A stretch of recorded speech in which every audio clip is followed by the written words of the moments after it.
We're going to pause the baseball talk for a little while, and we're going to get into the Cleveland Browns and the culture of the Cleveland Browns franchise. It continues to take hits, and we got another one over the weekend. Let's bring in our guy, Fred Greetham, from the Orange and Brown Report to the Sam Bourquin Show, 1310 WDPN. Fred, happy Monday. How was your weekend? Mine was better than Quentin. I'll bet it was. I'll bet it was. Fred, why and how and why do these things keep happening with this franchise? I just ran down a list of players about 5 or 10 minutes ago. Deshaun Watson, Mike Hall, Shedeur Sanders, Quinshon Judkins.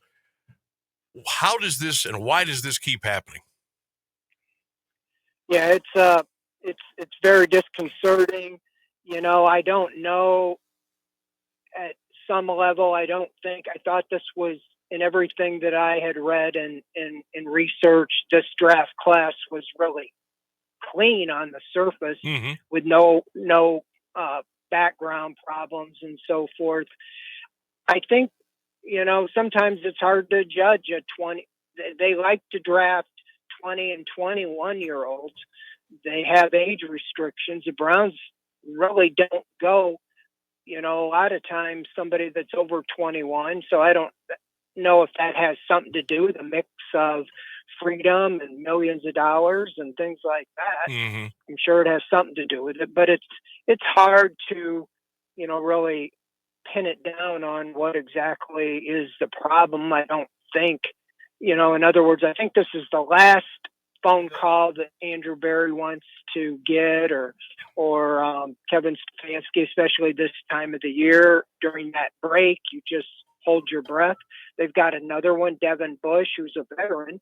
He's got a hearing, I believe, right. on 18th, Forgot about I him. believe is this week. Right. And he's got a similar situation. Sure, he's a veteran, but who knows how that'll play out.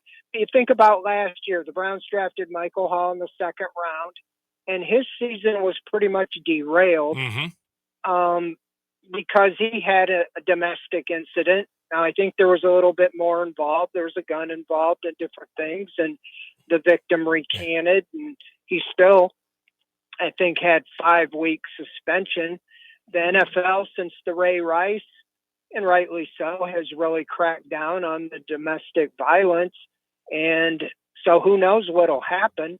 But when you think about Hall last year, missed the first 5 games, then he was trying to play himself back in, got hurt a couple times, and he really never got on track. And as much as the Browns want the running game to be the focal point, by moving on from Nick Chubb and putting it all on Judkins and Dylan Sampson, pretty much go with Jerome Ford, it's disconcerting because he was going to be, by all indications, their bell cow, top of the depth chart running back. And so who knows, you get any length of suspension, and it's very difficult for a rookie to get back and get up to speed. Now, he will be able to be in training camp if he is, suspended, and he would be able to play in the preseason games, but he wouldn't be able to play if there's any suspension to start the season. And then it's, how long would it be? Incredible. Fred Greetham is our guest, Orange and Brown Report here on the Sam Bourquin Show, 1310 WDPN. So I don't know every single detail of what happened here, but I'm just going to go off some of the skeleton stuff that I do know.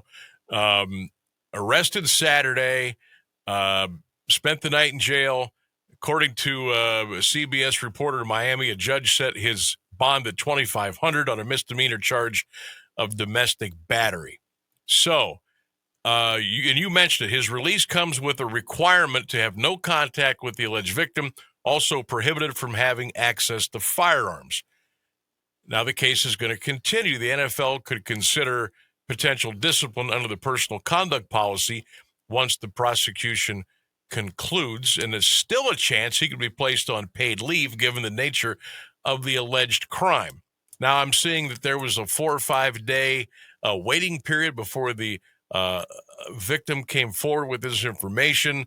had bruises on her face. Apparently, allegedly, Judkins punched her several times. What else have you heard about this case, this alleged incident? Well, this afternoon I read the police report from the Fort Lauderdale or Broward County, Mm-hmm. and it didn't sound good. He allegedly punched her in the mouth with a closed fist and hit her in the lip area, and there was some bruising and so forth. And the biggest question was why did you wait 5 days? But we'll see more details. But when you read the report, it just says that they got into an argument and he punched her, and she had pictures of that. But she didn't want to hurt his career. And then by urging family requests, then supposedly then on the 12th, which was Saturday, 5 days later, is when she called the police. So somebody that they had been in a relationship, sounds like, even at Ohio State or, since then. But who knows all the details? I mean, only they do. But there's some curious things. I'm not a legal person. I don't know why it would be misdemeanor. To me, sounds not as serious. Right. I wondered the same thing. So I don't know when it clears out, but that didn't sound good, as far as any time you're in a situation hitting someone, especially a woman. So I don't know how it'll shake out, but it's concerning, with a guy, like I said, you take at the top of the second round, when a lot of times running backs nowadays aren't taken as highly, and the Browns really didn't want to take a chance on not getting him. I mean, I had been a proponent to draft one of the Ohio State running backs because I thought Travion Henderson or Quinshon Judkins, either one of them, could really be a long-term, back in this league. I preferred Travion Henderson, probably because he played longer at Ohio State, and I had a little more of a track record reference with him. But they chose Judkins and seemed like a good pick, and we'll see, how this all plays out. But it's a bad start, and it's very interesting that 2 years in a row you took an Ohio State player in the second round, and both of them started their careers with a little bit of a shady start. Now I see Quinshon is also one of 32nd round picks who hasn't signed his contract. So I don't know what that will have to do with one or the other, but just the fact that's still out there. Go ahead. Interesting. Yeah. That's interesting, Sam, because the holdup is the guaranteed money. If you remember, the first pick in the second round was Carson Schlesinger by the Browns, and they gave him guaranteed money, 4-year guaranteed contract. And so then the next selection did as well.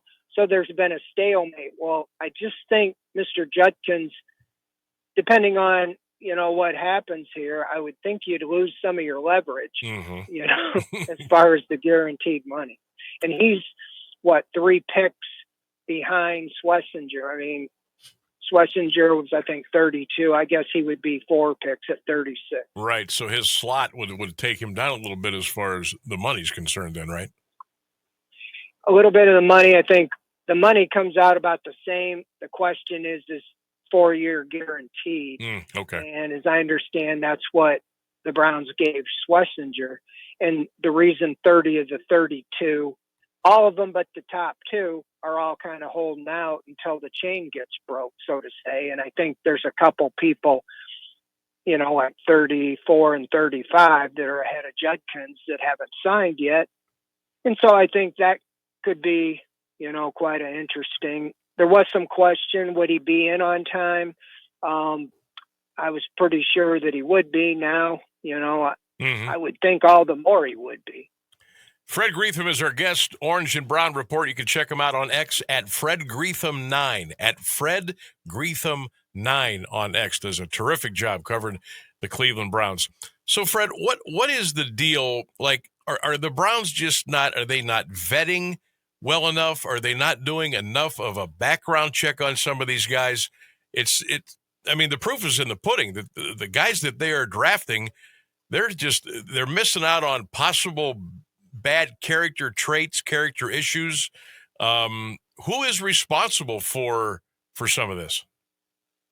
Yeah, I mean, ultimately, I'd say it's Andrew Berry. He makes the decision on who they draft, and it's I don't know totally in the scouting. Well, like I said, I didn't I haven't seen any background problems with any of the guys they drafted. Even but then again, I'm not in the crime and investigation business. Right. But most of those type situations, the players fall in the draft, and there's concerns about their character from different reasons. And so I don't know who you pin it on, but I think it's Andrew Berry ultimately, because he pulled the trigger on making the pick. But then again, in fairness, if somebody had a clean record all along, I don't know how you can make that judgment what somebody is going to do in their off season and so forth. So it's unfortunate all the way around, but yeah, the Browns find themselves again, an embarrassing situation. Well, and this is that typical window of opportunity for bad things to happen. Guys leave. They get the 2, 3, 4 week break before they got to come back in for camp. And this is every year we see it, Fred. Somebody or somebody's gets into trouble. It's usually at this period of time. And what makes it worse in my mind, I've really I've tried to follow everything that has gone on with Travis Hunter down in Jacksonville. And his teammates are absolutely just singing his praises, whether it's on the field, off the field, how he treats people. And it just, it comes full circle, and it makes the Browns look worse again in the end. Yeah, it's ultimately going to be how these guys perform. I mean, I can't help but think of the Julio Jones move, when the Browns had him. Mm-hmm. He was slated with the 6th overall pick, and they traded the spot, and they got 4 or 5 draft picks, and I think the most notable turned out to be somebody like Phil Taylor, So, you hope Mason Graham is a Pro Bowl defensive tackle and really anchors the defense, but Judkins is one of those guys that they got in the pick, in the trade. They got, I think, the picks that they used on Judkins and Sampson. Obviously, the big one is the first round pick next year. So, I mean, it'll take some time to see, but I think the Browns were indicating at that point that they didn't feel they were one player away from making it. So they needed several additions. And this isn't a good look, obviously, for a guy they targeted to be their featured running back. Fred Greetham is our guest. Orange and Brown Report again. Check him out on X at Fred Greetham 9. That's at Fred Greetham 9. So let's just hope there is no more issues that pop up between now and the beginning of training camp. Obviously, the quarterback room is going to be and will continue to be the big story. Coming in, Fred, if I said, hey, who's going to be the starting quarterback game one of the regular season? I'm not sure what's going to go on with the preseason with reps and everything like that, but who do you think the opening day starter is going to be? I'm still holding to the fact I believe Joe Flacco. Okay. If the Browns really are trying to sell that they're in it to win it, especially those first 6 games when you play 3 division opponents and 3 NFC North, that those 6 opponents had a 71-31 record combined last year. That's a gauntlet, and I don't think you want to throw a rookie out for either of the rookies to start the season. And then I know they like Kenny Pickett, and he's legitimately in the mix to be the starter. But I just think, all things being given, if I was to make a prediction right now, I would say Joe Flacco. Okay. I think I would go there as well. Do you think, Fred, there is any chance at all that Shador is not on the roster for the opening game? No, I think both quarterbacks, both rookies, will be on the roster. Barring injury. I mean, injury puts them, on a reserve list, but they'd still be on the roster. But as far as no, Andrew Berry's never cut one of his True. draft picks. That's true. In That fact, is he true. hasn't cut a draft pick maybe into their second or third year. I mean, anybody remember Anthony Schwartz? Took Yes. 3-4 years before they finally moved on from him. I think the first one he cut higher was Siaki Ika, and anybody watching the team could tell that he wasn't a fit either. And so, I would be shocked because to get a guy on the practice squad, you have to waive him, and somebody in the NFL would take Shador Sanders or Dylan Gabriel if you waived him. Okay. Sounds good. Fred, before we go, I'm going to flip over to baseball, though you cover you like watching a little baseball here and there. And we just finished up the first half of the Major League Baseball season. We got the All-Star break coming up. What kind of a grade, our poll question today, what kind of a grade would you give the Guardians after the first half of the year? Yeah, I heard that earlier. I mean, it came to my mind was C minus. Yep. You kind of get what you expect, and I didn't expect a whole lot. When your biggest moves in the offseason are guys like Austin Hedges, who hits like 110. I mean, that, and your other catchers like, below Mendoza line as well. It's very, very disconcerting. I think it's just the hitting overall. And I just feel like, okay, are you serious about this or not? Sure, the Tigers are playing well, but it's right there. You had that big losing streak, and it just seems like, that you're not making really any effort to improve the batting, the lineup. You look at that lineup, it's embarrassing, how many are under 200. Right. It is amazing. And the consensus is, and you're right on it, Fred, if I had to say out of 100% of the poll and people commenting, 95% of people are at a C. And I'm just like, yeah, they're like 2 or 3 above 500, 2 or 3 below. They're just an average baseball team. That's what I think. Yep. That's what I think where we're at. All right, Fred, always appreciate the time. Try to get a little R&R before the training camp bell sounds, and Lord only knows what we'll be talking about next. But I always appreciate your time, and have a great rest of the week.